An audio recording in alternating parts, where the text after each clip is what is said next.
नाज़रीन, सिंध टीवी के programme voice of Sindh season 3 के लिए दादू में तैयारियों ज़ोर शोर से जारी आहिनि। हिते असां एक सिख्या क्लब में आया हूँ, उन्हनि खां असां पुछंदासीं उहे कहिड़ियूं तैयारियूं पिया कनि उन सिलसिले में। अस्सलाम वालेकुम, सिंध टीवी के सलाम।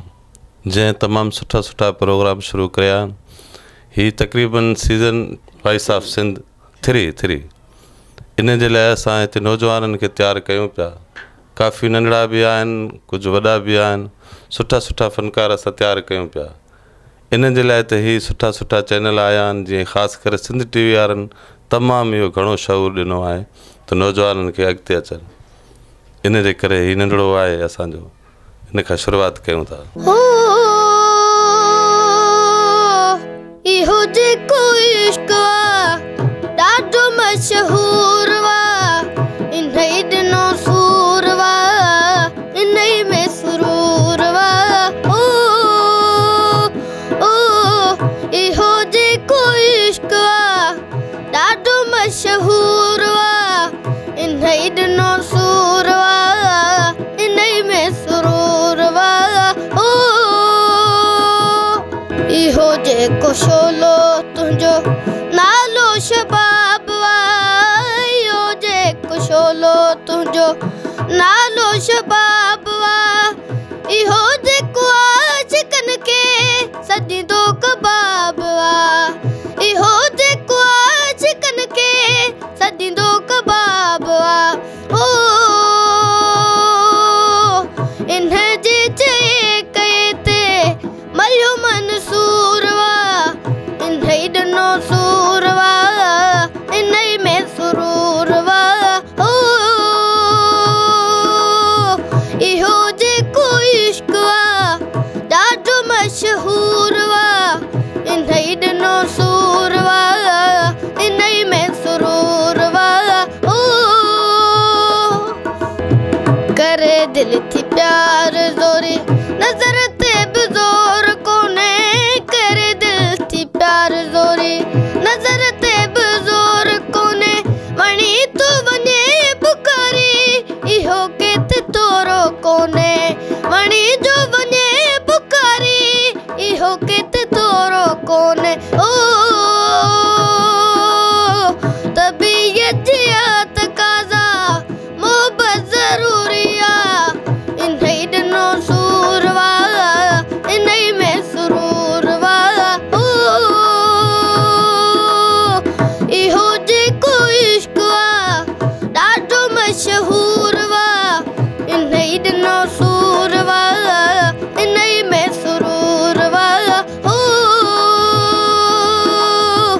इहो जेको इश्क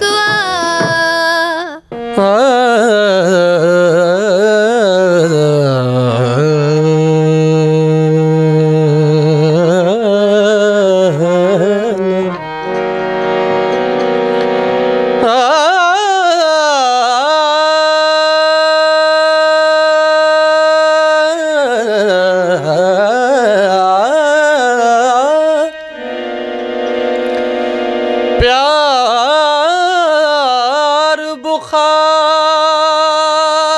पर मशवरो माण्हुनि ॾिनो।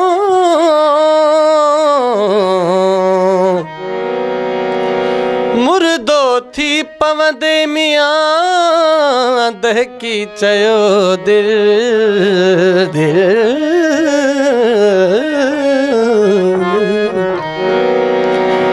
मूं चयो मुश्किल प्यार बिना जानी जियां।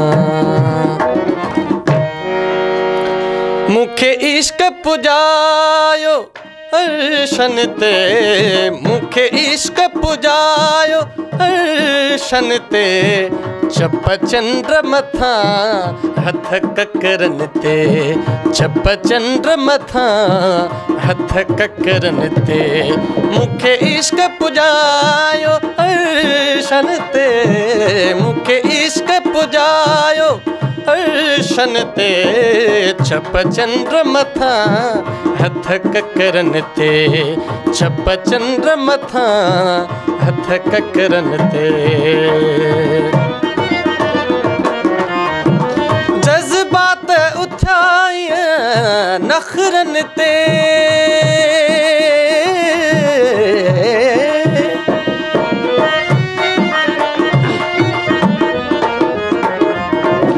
जज्बात उठाय नखरन ते जियां चोर विढ़ी प्या बखरन ते जियां चोर विढ़ी प्या बखरन ते छप चंद्र मथा हथ ककरन ते छप चंद्र मथा हथ ककरन ते मुखे इश्क पुजाय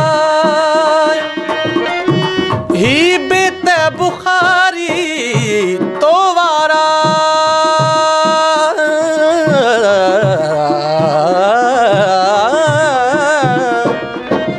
ही बेत बुखारी तो वारा था मोर टहूकन मनहन ते था मोर टहूकन मनहन ते छप चंद्र मथा हथ ककरन ते छप चंद्र मथा हथ ककरन ते मुखे इश्क पुजायो अर्शन ते मुखे इश्क पुजायो अर्शन